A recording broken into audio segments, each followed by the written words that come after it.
ನಮಸ್ಕಾರ ವೀಕ್ಷಕ ಬಂಧುಗಳೇ, ನಾನು ನಿವೃತ್ತ ಪ್ರಾಧ್ಯಾಪಕ ಡಾಕ್ಟರ್ ಅರ್ಜುನ್ ಪಂಗನ್ನವರ್. ಯೂಟ್ಯೂಬ್ ವಾಹಿನಿಯ ಪ್ರವಾಸಕತನ ಸಂಚಿಕೆ 2 ಕಾರ್ಯಕ್ರಮದ 4ನೇ ಭಾಗಕ್ಕೆ ತಮ್ಮೆಲ್ಲರಿಗೂ ಸ್ವಾಗತ. ಇಂದಿನ ಈ ಕಾರ್ಯಕ್ರಮದಲ್ಲಿ ಇದು ನಾವು ಕೈಗೊಂಡಂತಹ ಜನವರಿ 26ರಿಂದ ಜನವರಿ 30 5 ದಿವಸಗಳ ಶಿರಡಿ ಪ್ರವಾಸದ 4ನೇ ದಿವಸದ ಪ್ರವಾಸವಾಗಿದೆ. ಹಿಂದಿನ ದಿವಸ ನಾವು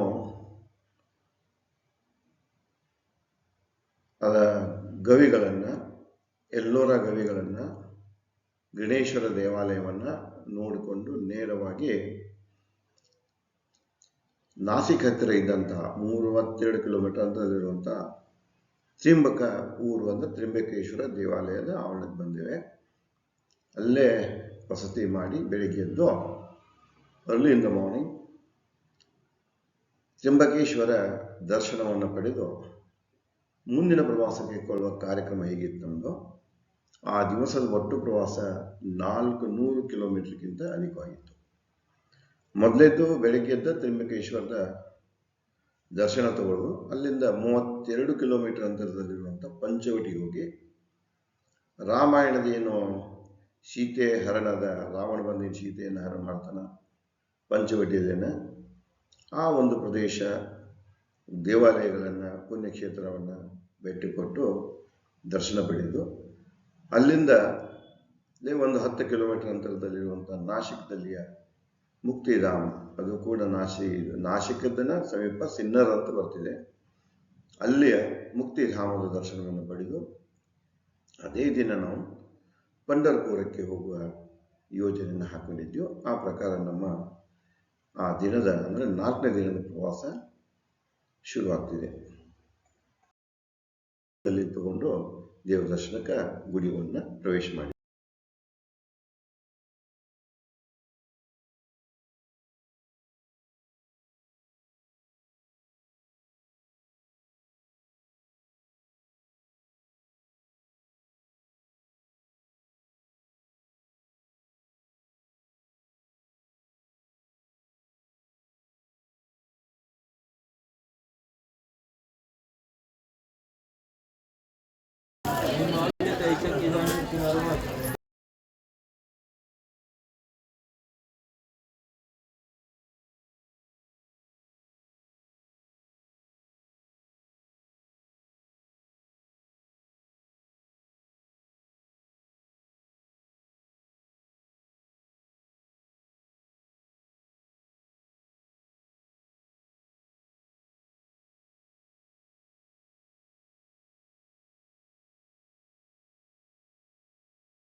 ಗದ್ದಲ ಶುರುವಾಗೈತಿ.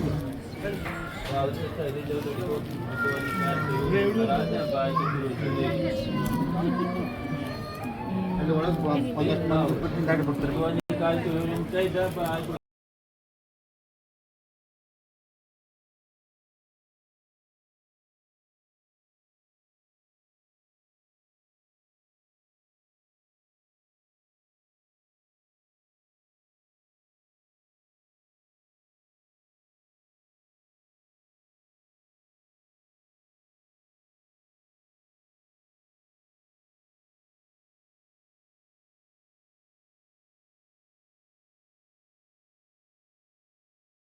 ಗುಡಿ ಆವರಣದಲ್ಲಿ ಸುತ್ತಾಕೊಂಡು ನಾವು ಕ್ಯೂದಲ್ಲಿದ್ದು ಹೊಂಟಿದ್ದೆವು. ಒಂದು ಪೌಳಿಯಲ್ಲಿ ಅದ ಅಂದರೆ ಗುಡಿ ಅಂದರೆ ಈಶ್ವರಲಿಂಗದ ಎದುರಿಗೇನೆ ಅಲ್ಲಿ ಅರ್ಚಕರು ಆ ಧಾರ್ಮಿಕ ಕಾರ್ಯಕ್ರಮ ಮಾಡ್ತಾ ಇದ್ರು. ಅವು ಒಂದೆರಡು ವಿಡಿಯೋಗಳನ್ನು ಮಾಡಿಕೊಂಡು ಮುಂದೆ ಒಳಗೆ ಹೋದೆವು. ಇಲ್ಲೇನಿತ್ತಂದ್ರೆ ವಿಡಿಯೋ ಶೂಟ್ ಹಾಗೆ ಅಲ್ಲಿ ಗುಡಿ ಒಳಗಡೆಗೆ ನಮಗೆ ಶೂಟ್ ಮಾಡಲಿಕ್ಕೆ ಒಂದು ಅವಕಾಶ ಇತ್ತು. ಅದೇ ನಾನು ವಿಡಿಯೋಗಳನ್ನು ತಮ್ಮ ಮುಂದೆ ಹಂಚಿ ಸರತೆಯಲ್ಲಿ ಸುತ್ತಾಗ್ತಾ ಬಂದಿವೆ. ಒಂದು ಈಶ್ವರಲಿಂಗದ ದರ್ಶನ ಆಯಿತು. ಅದು ಈಶ್ವರಲಿಂಗ ಕೆಳಗಡೆ ಗುದ್ದಾಡ್ತಾ ಇದ್ರು. ಅದಕ್ಕೆ ಮೇಲೆ ಎಲ್ಲರಿಗೂ ದರ್ಶನ ಆಗಲಿ ಅಂತ ಮೇಲೆ ಒಂದು ದೊಡ್ಡದೊಂದು ಕನ್ನಡಿ ಹಾಕಿದ್ರು. ವಿಡಿಯೋ ತೆಗೆದ ದೇವರ ದರ್ಶನ, ತ್ರಂಬಕೇಶ್ವರ ದರ್ಶನ ಇದೆ. ಆ ವಿಡಿಯೋನ ತಮ್ಮಲ್ಲಿ ಹಂಚ್ಕೊಂಡಿದ್ದೇನೆ. ಲಿಂಗದ ದರ್ಶನ ಈ ಮೂಲಕ ಆಗ್ತಾ ಇದೆ. ನನಗೆ ತುಂಬ ಸಂತೋಷ. ತ್ರಂಬಕೇಶ್ವರ ಇದು ಕೂಡ ಜ್ಯೋತಿರ್ಲಿಂಗ, 12 ಜ್ಯೋತಿರ್ಲಿಂಗಗಳಲ್ಲಿ ಒಂದು. ಅದನ್ನು ನಾವು ಹಿಂದಿನ ದಿವಸ ಒಂದು ಜ್ಯೋತಿರ್ಲಿಂಗದ ದರ್ಶನ ಮಾಡ್ಕೊಂಡ್ರೆ ಇದು 2 ಜ್ಯೋತಿರ್ಲಿಂಗ ಇತ್ತು.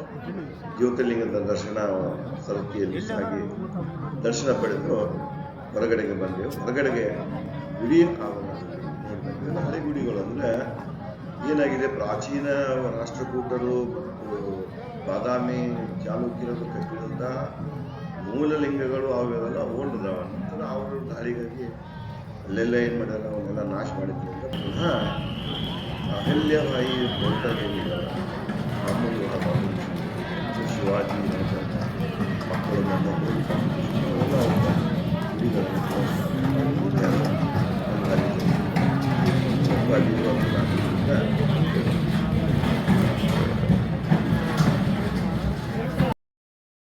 ತ್ರಂಬಕೇಶ್ವರ ಗುಡಿ ಆವರಣ ದೊಡ್ಡದಿದೆ. ಅದೆಲ್ಲ ಸುತ್ತ ಹಾಕೊಂಡು ಅದು ವಿಡಿಯೋನ ತಮ್ಮನಿಗೆ ಹಂಚಿದ ಸರ್ ಈ ಕಡೆ ನೋಡ್ರಿ. ಮುಂದೆ ಗುಡಿ ಆಸ್ಪಾಸಿನ ಏನೋ ಗುಡಿ ದುರಸ್ತಿ ನಡೆದಿರ್ತದೋ, ನಾವೆಲ್ಲ ಗುಂಪಾಗಿ ನಿಂತ್ಕೊಂಡು ತಕ್ಕೊಂಡು ನಾವು ಅರ್ಧ ನಿಮಿಷಗಳನ್ನು ತಮ್ಮೊಂದಿಗೆ ಈ ಮೂಲಕ ಹಂಚಿಕೊಂಡಿರುವೆ. ತ್ರಂಬಕೇಶ್ವರ ಜ್ಯೋತಿರ್ಲಿಂಗದ ದರ್ಶನ ಪಡೆದು ಆವರಣ ಎಲ್ಲ ಸುತ್ತ ಹಾಕಿಕೊಂಡು ಕೆಲವು ಗಳಿಗೆಗಳನ್ನ ಕಳೆದು ಇನ್ನು ನಾವು ಮುಂದಿನ ತಯಾರಾಗಬೇಕಲ್ಲ, ರೂಮಿಗೆ ಬಂದು ರೂಮಿಗೆ ತಯಾರಾಗಿ ಹೋಗುವಂಥದ್ದಿತ್ತು. ಹೊರಗಡೆ ಬಂದಿವೆ. ರೂಮಿಗೆ ಬಂದಾಗ ಹೆಚ್ಚು ಕಡಿಮೆ 8 ಗಂಟೆ ಆಸ್ಪಾಸಾಗಿತ್ತು. ಮುಂದೆ ಟಿಫಿನ್ ಅಲ್ಲೇ ಮಾಡೋಂತ ಇತ್ತು. ನಡುದಾರಿಯಾಗೋದು ಬೇಡ, ಹೋಟೆಲ್ನಲ್ಲಿ ಟಿಫಿನ್ ವ್ಯವಸ್ಥೆ ಇದೆ, ಅಲ್ಲೇ ಊಟ ಅದು ಟಿಫಿನ್ ಮಾಡಿಕೊಂಡು ಹೊರಡೋಣಂತ ಹೋಗಿ ಟಿಫಿನ್ ಮಾಡಿದ್ವಿ. ಟಿಫಿನ್ ಮಾಡಿಕೊಂಡು ಅಲ್ಲಿಂದ ನಾವು ಸುಮಾರು 9 ಆಗಿರ್ಬೇಕು. ಟಿಫಿನ್ ಮಾಡ್ಬೇಕಾದ್ರೆ ಒಂದು ರೂಮ್ ಎಲ್ಲ ಮೊದಲೇ ಪ್ಯಾಕ್ ಮಾಡಿ ಇಟ್ಟಿದ್ದಿತ್ತು. ತೊಗೊಂಡು ರೂಮ್ ಚೆಕ್ಔಟ್ ಮಾಡಿಕೊಂಡು ನಮ್ಮ ಗಾಡಿ, ನಮ್ಮ ಡ್ರೈವರ್ ರೆಡಿ ಇದ್ದ, ಅದರ ಕೂತ್ಕೊಂಡು ನಾವು ಅಲ್ಲಿಂದ 32 ಕಿಲೋಮೀಟರ್ ದೂರದಲ್ಲಿರುವ ನಾಸಿಕದ ಪಂಚವಟಿ ಅಂತ ಪಯಣ ಬೆಳೆಸಿದೆವು. ಪ್ರವಾಸದ ಮಾಡುವುದಕ್ಕೂ ನಮ್ಗೆ ಎಲ್ಲೆಲ್ಲಿ ಫೋಟೋಗಳನ್ನು ಕ್ಲಿಕ್ ಮಾಡಿಕೊಂಡು ನಾವೆಲ್ಲ ಒಂದು ಇದು ತ್ರಂಬಕೇಶ್ವರದಿಂದ ನಾಸಿಕ್ ಪಂಚವಟಿ ಅಂತ, ಇದು ನ್ಯಾಷನಲ್ ಹೈವೇ 840.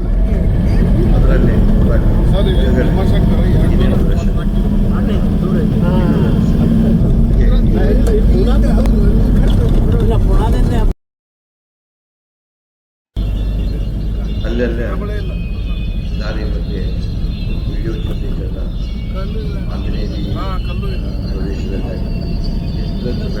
ಎಲ್ಲ ಏನಿದೆ ಸಹ್ಯಾದ್ರಿ ಬೆಟ್ಟ. ಈ ಬೆಟ್ಟಗಳಲ್ಲೇ ಬ್ರಹ್ಮಗಿರಿ ಅಂತ ಇದೆ. ಆ ಬ್ರಹ್ಮಗಿರಿಯಲ್ಲೇ ಅದೇ ನರ್ಮದಾ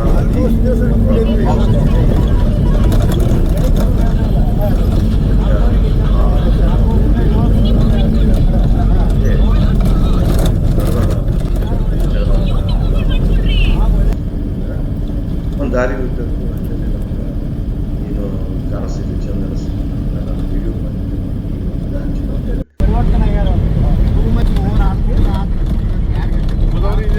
ಇದೆ ಗೋದಾವರಿ. ನೀನು ಇದ್ರ ಮ್ಯಾಗ ಹೋಗಿರಲ್ಲ ದಾಯ್ಟೆ.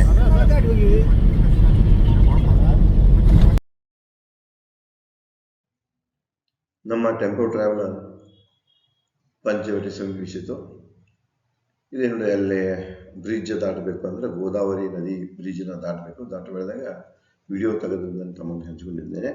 ಮುಂದೆ ಒಂದು ದಾಟಿ ಮುಂದೆ ಹೋದಾಗ ಅಲ್ಲಿವರೆಗೆ ಅದು ಇದು ಗೊತ್ತಾಗಲ್ಲ, ಯಾಕಂದರೆ ನಮ್ಗೆ ಏರಿಯಾದು ತಿಳ್ಕೊಳ್ಬೇಕಾಗಿದೆ. ಅಲ್ಲಿಂದ 1.5-2 ಕಿಲೋಮೀಟರ್ ಪಂಚವಟಿ ಇತ್ತು ಅಂತ ಹೇಳಿದ್ರು.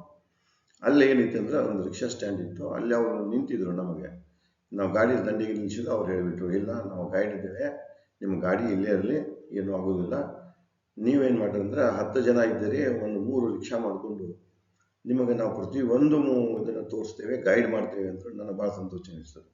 ಯಾಕಂದರೆ ಹಾಗೆ ಗೊತ್ತಿಲ್ಲದೆ ನೋಡ್ಕೊಂಡು ಹೋಗೋಕ್ಕಿಂತ ಅನಿಸ್ತಿದೆ ಅಂದಾಗ ಬಾರ್ಗೇನ್ ಮಾಡಿ ಒಂದು 1000 ರೂಪಾಯಿ 10 ಮಂದಿ ಗೈಡ್ ಮಾಡುವ ಟೋಟಲ್ 3 ರಿಕ್ಷಾ ಮಾಡಿದ್ದೆವು. ಕರ್ಕೊಂಡು ಹೋಗಿ ಅಡ್ಡಾಡಿಸ್ಲಾಗ ಬಂದೇವೆ. ಅವರು ನೇರವಾಗಿ ನಮ್ಮ ರಿಕ್ಷಾದಾಗ ಕುಂತ್ಕೊಂಡು ಪಂಚವಟಿ ಅಂತ, ಅಲ್ಲೇ 2.5 ಕಿಲೋಮೀಟರ್ ಆಗ್ತಿತ್ತು.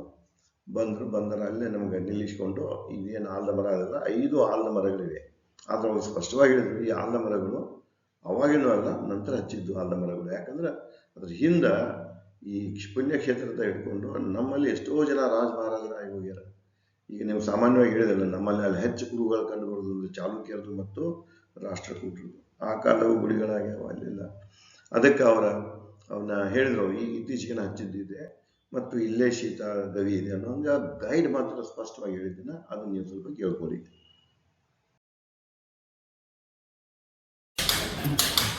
आ गए सब लोग? हाँ आ रहे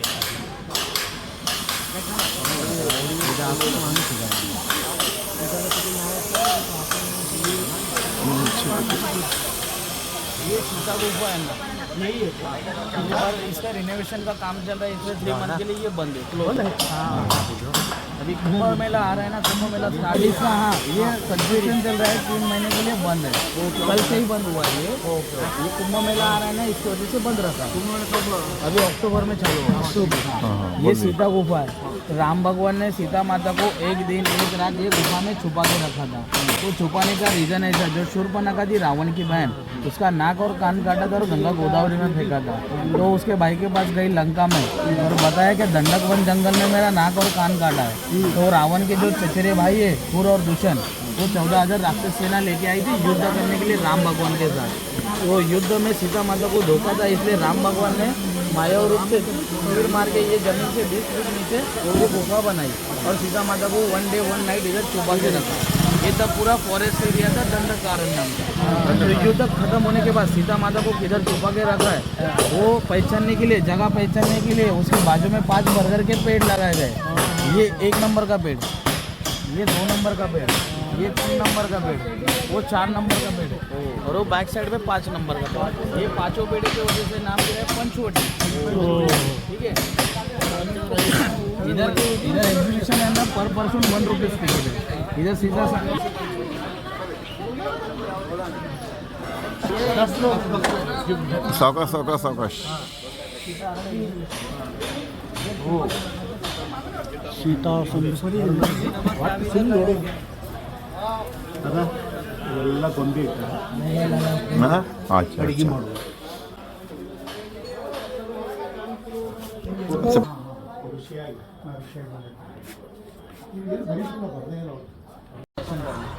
ಬರ್ರಿ ದರ್ಶನ ಮಾಡಿ ಬರ್ರಿ. वाइट रामा, ವೈಟ್ ರಾಮ ಇದ್ರ ಕಾಲ. हाँ डाउन में ब्लैक। बोलिए. सबको आने दो, सबको साथ में बता दो। अच्छा अच्छा. ಹಾಂ ಸರ್ ಇದು ಕೇಳಿ. अभी नेक्स्ट टेम्पल आएगा कालाराम मंदिर, हाँ। जो नासिक का सबसे फेमस मंदिर है।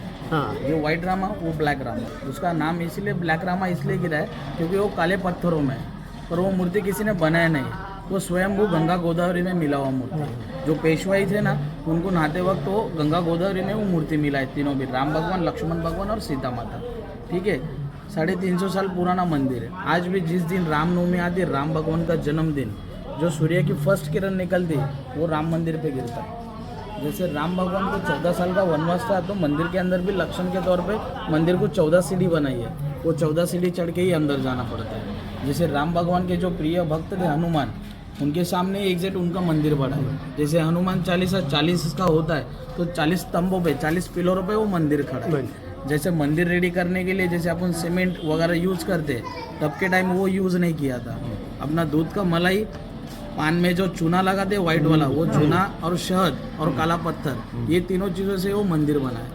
1827 में वो मंदिर का काम रेडी हुआ है, तब के टाइम उसको 30 लाख रुपए खर्चा आया था। ठीक है, ये स्वयंभू मूर्ति है राम भगवान का। ठीक है, अभी कालाराम मंदिर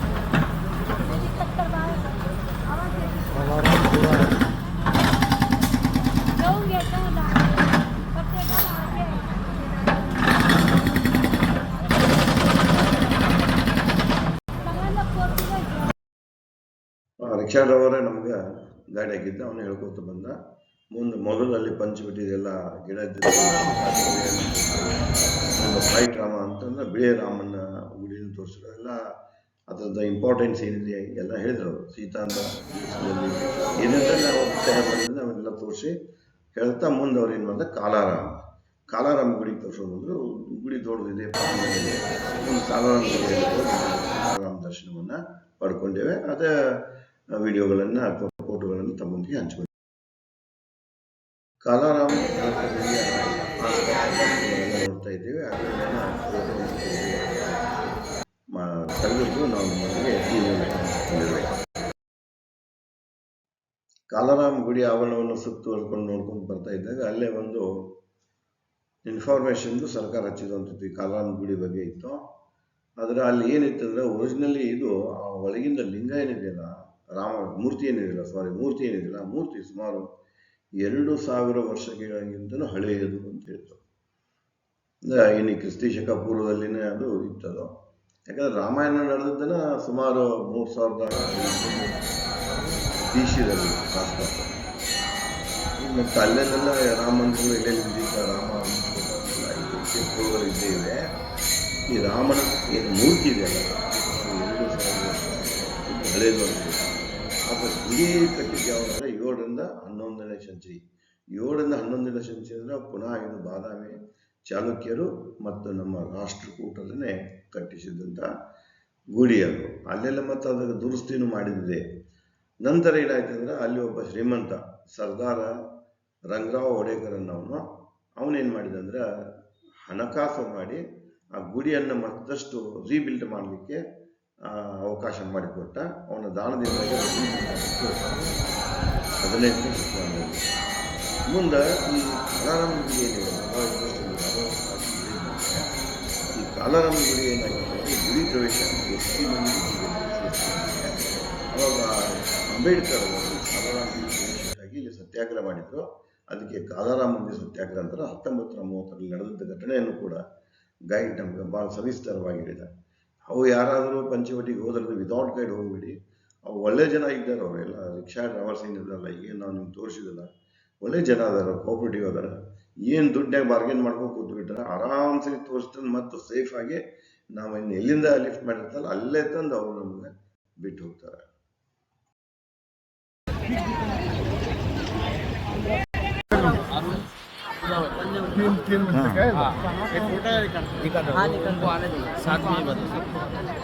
यही कुंभ मेला कुंभ मेला का था। ओके। उस वक्त पानी ज़्यादा रहेगा, इतना ही रहेगा, ज़्यादा रहेगा। का काम चल रहा है ना, इसलिए उधर से पानी बंद कर दिया। ओ ऐसा है क्या? इधर तक हो देखो अन्ना, ये त्रिवेणी संगम है, अरुणा वरुणा गोदावरी। अरुणा वरुणा ये अंडरग्राउंड है, जमीन के नीचे से बहता है।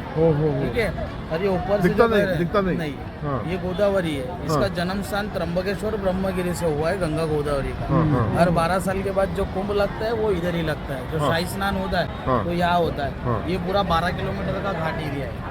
ठीक है, इसे रामकुंड नाम दिया है। रामकुंड इसलिए बोलते हैं जो राम भगवान के पिताजी थे दशरथ राजा, इनका पिंडदान राम भगवान ने ये गंगा गोदावरी में किया। इधर स्नान किया, स्नान करने के बाद ये जगह को नाम गिरा रामकुंड। ठीक है, इधर हाथ पैर धो लो, फिर अपन कपालेश्वर मंदिर जाते हैं। फोटो ಗೋದಾವರಿ ನದಿಯ ದಂಡೆಯ ಮೇಲೆ ಕಾಲಾರಾಮ ಗುಡಿ ದರ್ಶನ ಮುಗಿದ ನಂತರ ಗೈಡ್ನೆಲ್ಲ ಗ್ರೂಪ್ನಲ್ಲಿ ಫೋಟೋ ತಗೊಂಡೇವೆ. ಗೋದಾವರಿ ನದಿಗೆ ಹಂಚಿಕೊಂಡಿವಿ. ಈ ನದಿ ತೀರ ಏನಿದೆಯಲ್ಲ, ನಿಮ್ಗೆ ಇಲ್ಲಿ ವಿಡಿಯೋದಲ್ಲಿ ತೋರಿಸಿದ್ದೇನೆ. ಅವು ವಿಡಿಯೋದಲ್ಲಿ ಅದನ್ನು ಹೇಳ್ಯಾರ ಅವರು. ಅಲ್ಲೇನೆ ಕುಂಭಮೇಳ ನಡೆದಿದೆ. ಕುಂಭಮೇಳ ನಡೆಯುವಂಥ ಪುಣ್ಯಕ್ಷೇತ್ರ ಇದು. ಅದರ ಬಗ್ಗೆ ಅವರು ಸವಿಸ್ತರವಾಗಿ ಗೋದಾವರಿ ನದಿ ಮತ್ತು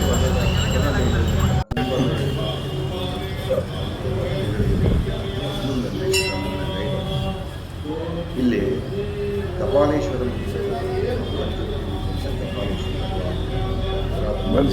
ನಾವೆಲ್ಲರೂ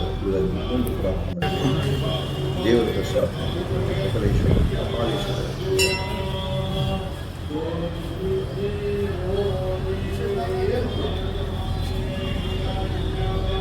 बंद सर।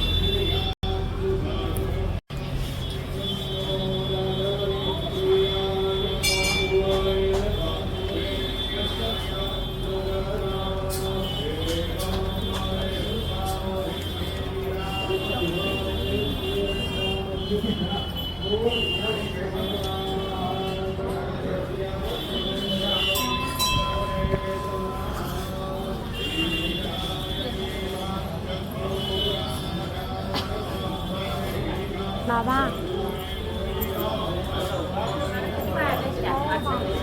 जय जय श्री महादेव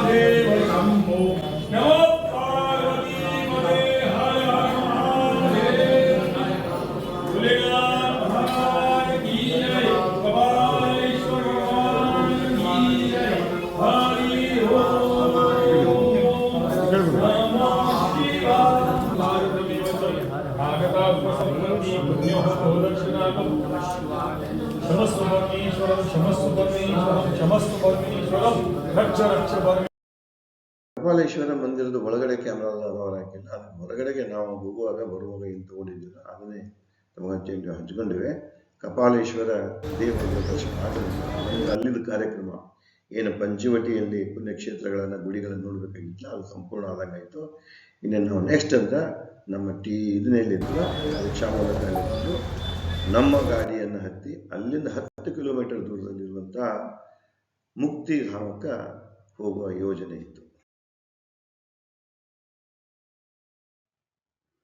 ಪಂಚವಟಿಯ ದರ್ಶನ ಮುಗಿಸ್ಕೊಂಡು ನಾವು ಪುನಃ ನಮ್ಮ ಟೆಂಪೋ ಟ್ರಾವೆಲ್ ಮೂಲಕ ಅಲ್ಲೇ ಒಂದು 10 ಕಿಲೋಮೀಟರ್ ಅಂತರದಲ್ಲಿರುವಂಥ ನಾಸಿಕ್ದ ಹತ್ರ ಸಿನ್ನರ್ ಅಂತ ಇದೆ. ಸಿನ್ನರ್ ಊರು ತಾವು ಕೇಳಿರ್ಬೇಕು, ಸಿನ್ನರ್ ಬಿಡಿ ಅಂತ ಹಿಂದೆ ಭಾಳ ಪ್ರಸಿದ್ಧ ಇತ್ತು ಅದು. ಆ ಸಿನ್ನರಕ್ಕೆ ಬಂದು ಅಲ್ಲೇ ಮುಕ್ತಿಧಾಮ ಮಂದಿರ ಇತ್ತು. ಮುಕ್ತಿಧಾಮ ಮಂದಿರಕ್ಕೆ ನಾವು ಬಂದು ಪ್ರವೇಶ ಅದು, ಅದರಿಂದ ಉಚಿತ ಪ್ರವೇಶ. ಒಳಗಡೆಗೆ ಹಾಲ್ ಇದೆ. ಅಲ್ಲಿ ವಿಶೇಷತೆ ಏನಿದೆ ಅಂದ್ರೆ 12 ಜ್ಯೋತಿರ್ಲಿಂಗದ ಒಳಗೆ ಆವರಣಿದೆ. ಎಲ್ಲ ಜ್ಯೋತಿರ್ಲಿಂಗ ಒಂದೇ ಕಡೆಗೆ ದರ್ಶನ ಮಾಡಲಿಕ್ಕೆ ಅವಕಾಶ ಇದೆ. ಅದನ್ನೆಲ್ಲ ಸುತ್ತಾಡ್ಕೊಂಡು ನೋಡ್ಕೊಂಡ್ವಿ. ಆದರೆ ನಾವು ಆ ಒಂದು ಮಗ್ನತೆಯಲ್ಲಿ ಆ ಜ್ಯೋತಿರ್ಲಿಂಗಗಳ ವಿಡಿಯೋ ಮಾಡುವುದನ್ನು ಮರೆತೆ, ಬಟ್ ಅಲ್ಲಿ ಆವರಣದಲ್ಲಿ ಏನಿಲ್ಲ ಅದನ್ನು ನಮಗೆ ಎಷ್ಟು ಸಾಧ್ಯತೆ ಅದೆಲ್ಲ ಕ್ಲಿಕ್ಸಿ ತಮ್ಮೊಂದಿಗೆ ಇಲ್ಲಿ ಶೇರ್ ಮಾಡ್ಕೊಂಡ್ವಿ. ಮುಕ್ತಿಧಾಮ ಮಂದಿರದ ಹೊರಗಡೆ ಬಂದು ಆವರಣವನ್ನು ಸುತ್ತಾಡಿಕೊಂಡು ಪುಣ್ಯಕ್ಷೇತ್ರದ ಆವರಣವನ್ನು ವೀಕ್ಷಿಸಿಕೊಂಡಂತಹ ಇವು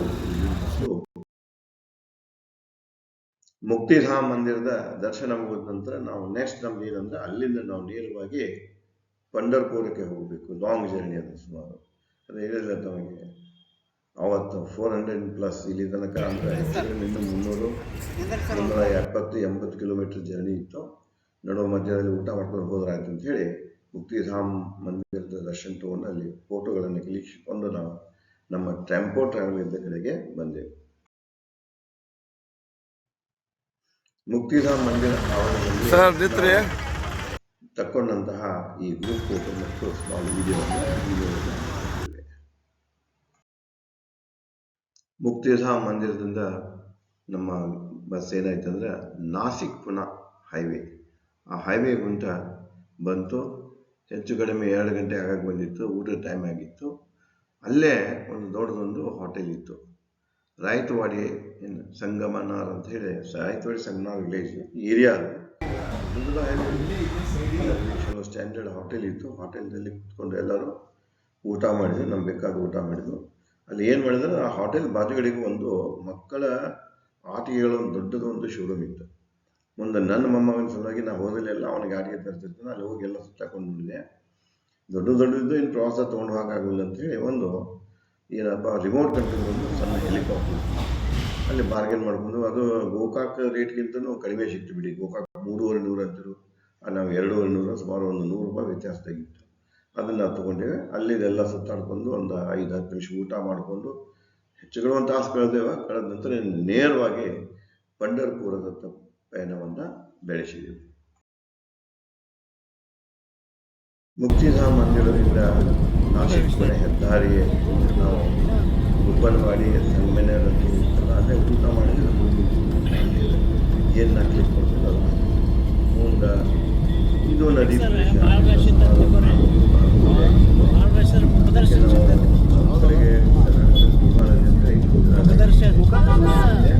ಅಲ್ಲಿ ಚಂದ್ರಭಾಗ ನದಿ ಇಲ್ಲೇ ಬಂದಿದೆ.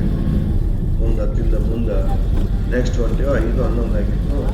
ಪುಣೆ ಸಂಗಮಾಯಿ ಮಹಾರಾಷ್ಟ್ರ ಅದು ಒಂದು ಪ್ರದೇಶ ಇತ್ತು. ಅಲ್ಲಿ ಎಲ್ಲ ನನ್ನ ವಿಡಿಯೋಗಳನ್ನು ದಾರಿ ಮಧ್ಯದಲ್ಲಿ ತೆಗೆದಂಥ ವಿಡಿಯೋಗಳನ್ನು ಈ ಮೂಲಕ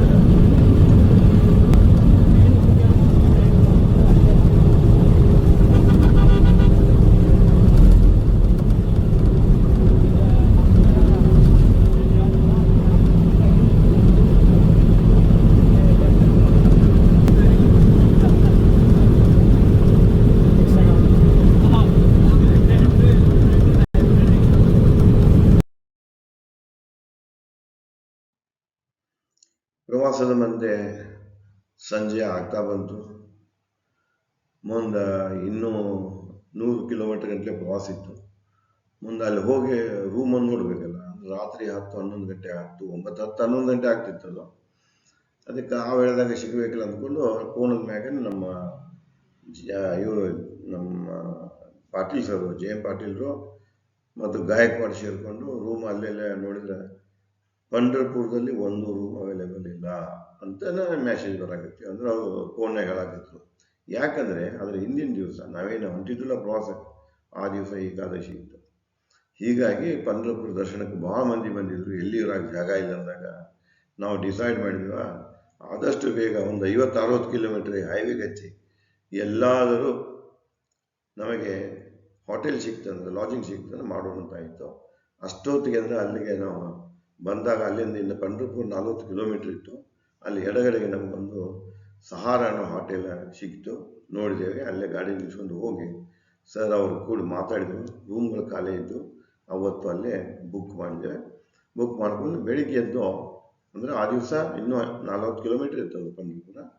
ಅಲ್ಲೇ ರಾತ್ರಿ ಆಗಿತ್ತು, ಸಾಕಷ್ಟು 8-8 ಆಗಿತ್ತು. ಹೋದಿವಿ. ಅಲ್ಲೇ ಸಮೀಪ ಒಂದು ಡಾಬಾ ಇತ್ತು. ಡಾಬಾದಲ್ಲಿ ಊಟ ಮಾಡ್ಕೊಂಡು ರಿಟರ್ನ್ ಬಂದು ರೂಮ್ನಾಗ ಮಲಗಿದ್ದು. ಬೆಳಿಗ್ಗೆ ಏನು ಮಾಡ್ಬೇಕಂದ್ರೆ ಅಲ್ಲಿ 8 ಗಂಟೆಗೆ ಎದ್ಕೊಂಡನ ಇಲ್ಲೇನು ಸಮೀಪ ಟಿಫಿನ್ ಮಾಡೋದು ಬೇಡ, ಅಲ್ಲೇ ಪಂಢರಪುರಕ್ಕೆ ಹೋಗಿ ದರ್ಶನ ತಗೊಂಡು ಟಿಫಿನ್ ಮಾಡುವ ಒಂದು ವಿಚಾರ ಮಾಡ್ಕೊಂಡು ಆ ರಾತ್ರಿಯನ್ನು ನಾವು ಅಲ್ಲಿ ಕಳೆದೆವು. ಇಲ್ಲಿಗೆ ಏನಾಯ್ತು ಅಂದರೆ ನಮ್ಮದು ಪ್ರವಾಸದ 4ನೇ ದಿನ ಮುಗಿದಂಗೆ ಆಯಿತು. ಮುಂದೆ ಇಲ್ಲಿ 4ನೇ ದಿನದ ಏನು ಹೊಸ ನಿಮಿಷಗಳದಾವ, ಪ್ರವಾಸದ ದಾರಿ ಏನೈತಿ ಅದನ್ನೆಲ್ಲ ನಿಮಗೆ ನಕ್ಷೆಯಲ್ಲಿ ಹಂಚ್ಕೊಂಡಿದ್ದೇನೆ.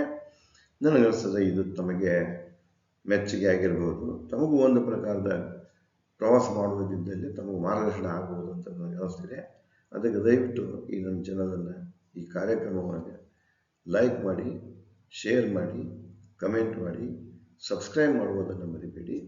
ಇನ್ನು ಈ 5 ದಿವಸಗಳ ಪ್ರವಾಸಗಳಲ್ಲಿ ಇನ್ನು ಕೊನೆಯ ದಿವಸ ನಾಳಿಂದ ಶುರುವಾಗೋದಿತ್ತು. 30ನೇ ತಾರೀಕಿಂದ ಶುರುವಾಗಿ 29ನೇ ತಾರೀಕು ರಾತ್ರಿ ಮುಗಿತು. 31ನೇ ತಾರೀಕು ಏನದಲ್ಲ ನೆಕ್ಸ್ಟ್ ಅಂದರೆ ಪಂಢರಪುರ ನೋಡಿಕೊಂಡು ನಡುವೆ ಏನೇನು ಬರ್ತದೆ ನೋಡಿ ಗೋಕಾಕನ ಹೋಗುವುದು. ಅದು 5ನೇ ದಿವಸದ ಪ್ರವಾಸ ಆಗಿತ್ತು. ಅದು ನಾಳೆ ಏನಾಗ್ತಿದೆ ಪ್ರವಾಸ ರಸನಿಮಿಷಗಳೇನನ್ನೋದನ್ನು ನಾನು ತಮಗೆ ಮುಂದಿನ ಸಂಚಿಕೆಯಲ್ಲಿ ಹಂಚಿಕೊಳ್ಳುತ್ತೇನೆ. ಅಲ್ಲಿವರೆಗೆ ಧನ್ಯವಾದಗಳು. ನಮಸ್ಕಾರ.